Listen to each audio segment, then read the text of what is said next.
Welcome to Tales from the Grave. Please allow me to guide you through the darkest corners of the human soul. It is said that stories create the world we live in. What world would you have? Let us begin. Two sides, same sheriff. Sheriff Tom Harker had lived in Asheville all his life. It was the kind of town where everybody knew everybody else's sins, but still held the door open for one another. The hills hemmed it in, trapping the fog low and heavy each autumn. To outsiders, it looked quaint. To Tom, it felt like a graveyard that forgot to finish burying itself. 2 years ago, Tom had responded to a call at Miller's farm. He never spoke about what he saw. Blood on the rafters, a family torn apart, and the last surviving boy staring at him with eyes so wide, so unblinking, Tom sometimes saw them in mirrors instead of his own reflection. He told himself he had put it behind him. He told everyone he was fine.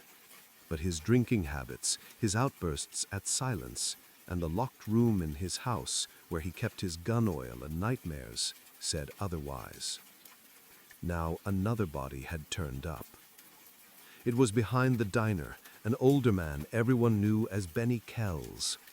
The coroner whispered it before Tom even had to ask, throat cut clean through, almost surgically, but with rage in the strokes. A killing done by someone who wanted the world to know what they could do. Tom rubbed his temple. His hand was trembling. He told himself it was the cold. The investigation should have been straightforward. Asheville wasn't big enough to hide a murderer, but the leads crumbled under his fingers. Witnesses swore they saw nothing. The security camera behind the diner had been smashed with a brick, and the few people who claimed to see someone walking away all said the same thing. Tall, heavy-shouldered, sheriff's jacket.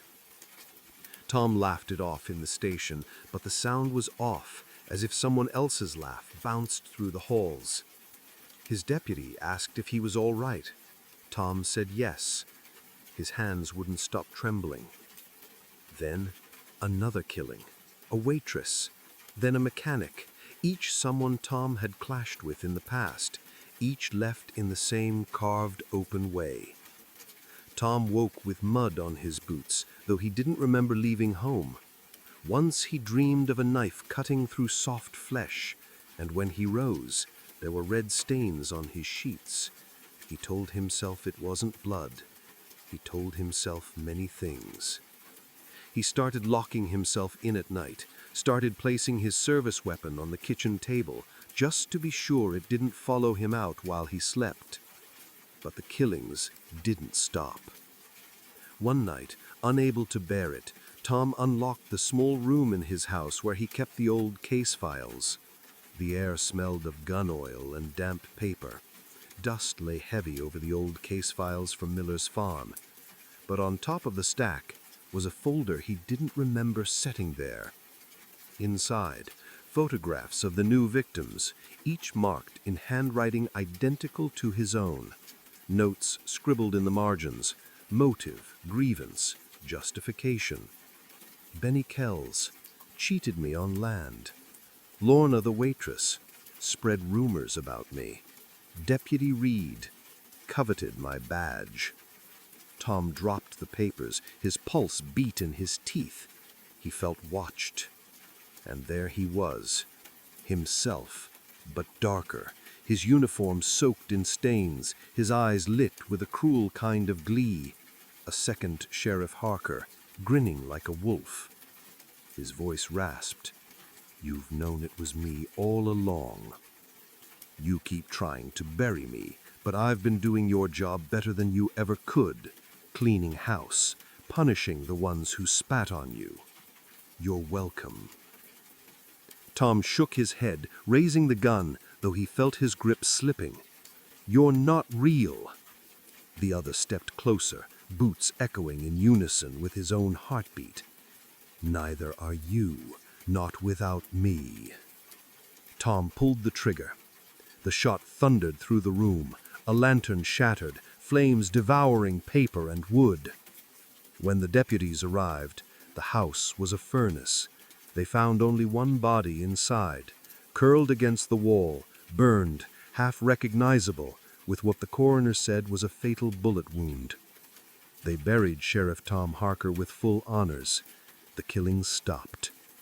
But in the months that followed, townsfolk began whispering about the figure some claimed to see in the mist at the edge of Ashvale. Tall, broad-shouldered, sheriff's badge catching the moonlight, always smiling, always holding a knife. And the argument remains. Did Tom Harker finally put the monster inside him to rest, or did he set it free? If you are enjoying Tales from the Grave, please be sure to like and subscribe for more spine-tingling stories. Now, back to Tales from the Grave. Epilogue. Almost a year passed after Sheriff Tom Harker's funeral.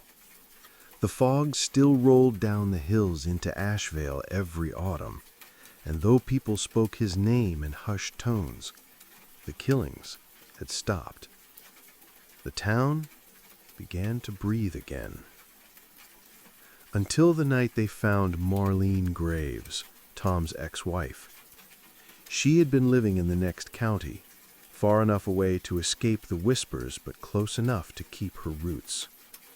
When her body was discovered in her kitchen, her throat carved open with the same precision, the same furious strokes that marked the Asheville murders, dread swept through the region like wildfire.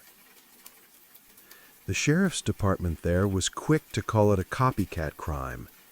They said the Harker case had become local legend, and legends inspire sick people to mimic them. They reassured the public that Ashevale's sheriff had been buried with his demons. But the people of Ashevale weren't so sure. Some swore they'd seen him in the mist the very night Marlene died, tall, broad-shouldered, a silhouette in the fog, the glint of a badge, the flash of steel, and always, always, the smile. Others said the coroner's report mentioned something odd, the angle of the cuts, the depth of the wounds, as if the killer's hand already knew exactly how to make them. So was it a copycat, or had the bullet and fire failed to put Tom Harker fully to rest? The question lingers in Ashevale, whispered in bars and behind locked doors. What if the sheriff never died at all? And when the fog creeps in thick and low, more than a few townsfolk still claim to see him, watching, waiting, knife in hand, smiling. Thank you for being here. Please be sure to leave us a comment. Let us know where you're listening from. Until we meet again, stay spooky, and may all your nightmares be groovy.